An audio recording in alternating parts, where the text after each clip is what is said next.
In 1947, Mr. Chair, we had a partition of the Indian soil. In 2020, this government is giving us a partition of the Indian soul.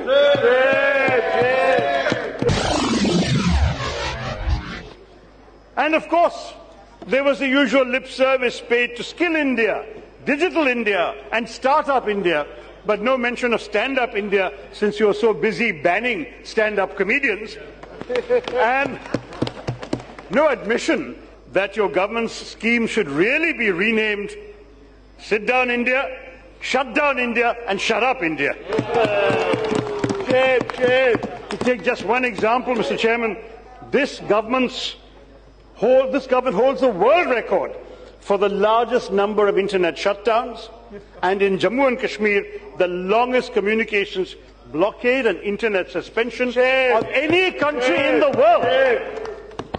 There's so many examples of poor governance by this government in the last year that it is very clear that their clarion call, recently quoted by an ally of theirs, of Sabka Saath, Sabka Vikas, Sabka Vishwas, honestly reminds me of what Napoleon said about the Holy Roman Empire, that it was neither holy nor Roman nor an empire. Na Sabka Saath hai, na Vikas hai, na Vishwas hai.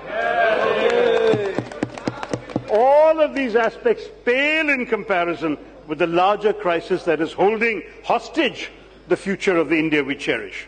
In these last few months, under this government, we have witnessed a fundamental assault on the democratic, secular and constitutional fabric of India that our forefathers, giants like Mahatma Gandhi, Pandit Jawaharlal Nehru, Sardar Vallabhbhai Patel, Dr. Ambedkar, Maulana Azad, and so many other giants of the independence movement gave their lives for.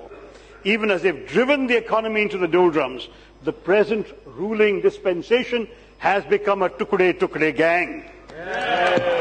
They are dividing this country into tukde, Hindus versus Muslims, Deshdrahis versus Deshbhakts, Ramzade versus, main bolunga nahi, Hindus versus Muslims, Hindi speakers versus non-Hindi speakers, us versus them.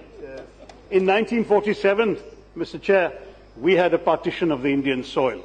In 2020, this government is giving us a partition of the Indian soul. Just starting with what has happened within the walls of this House, with the passing of far-reaching legislation, such as the disemboweling of the RTI Act, the UAPA bill with its draconian measures, the Jammu and Kashmir reorganization bill, the CAA, plus the declared intention by the Home Minister to launch a nationwide NRC, and of course the statements made by the ruling party's members outside the House, which I will not quote because they would demean the dignity of this House. We are facing an existential threat to the future of our democracy and the freedoms that we have taken for granted since our independence from colonial rule over 75 years ago. To you, that is the old India, and you want in its place to replace it with a hollow facade that you have dubbed the new India. In the old India, fought for by the blood of our forefathers, birthed in the crucible of our national struggle, the fundamental premise that was ultimately forged was that of access to a historically inalienable set of rights and freedoms. Prime was the freedom to choose what government you wanted, the freedom to choose what set of convictions to have, the freedom to choose what to wear, what to eat, what to drink, to speak, the freedom to move freely within the sovereign borders of our republic, and the freedom to choose how and in what manner you would bow your head before your understanding of the force that guides the cosmos. All of these were freedoms enshrined in our Constitution and embedded not just in the letter of the law, but in the spirit of the Constitution and in the lived experience of India and its people.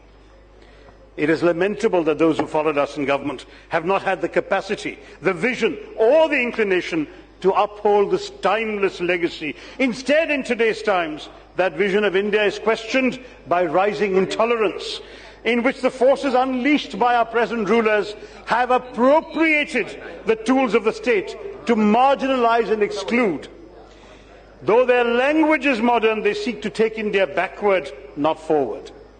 After all, they made no sacrifices to shape India's destiny. And for them, our country is a plaything for the satisfaction of personal glories, for their narrow-minded ideology, and their communal prejudices.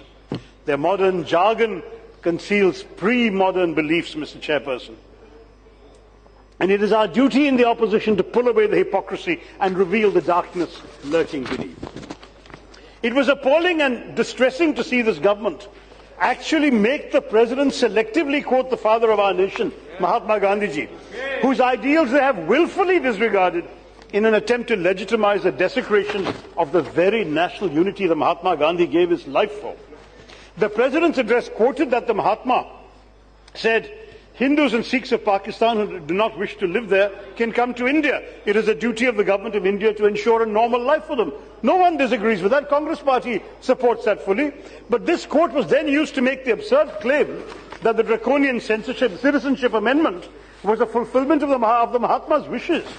Now, by reproducing a line without its context, not only has the government misled the Rashtrapati about the Rashtrapita, but they have attempted yet another affront to a man who spent his lifetime advocating Hindu-Muslim unity, a man who fought till the very end to resist the idea that religion should determine nationhood, which is sadly the idea they have embraced.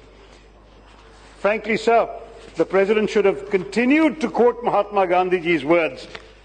He has said at the same time, to drive every Muslim from India would mean war and eternal ruin for the country. If such a suicidal policy is followed, it would spell the ruin of Hinduism in the Union.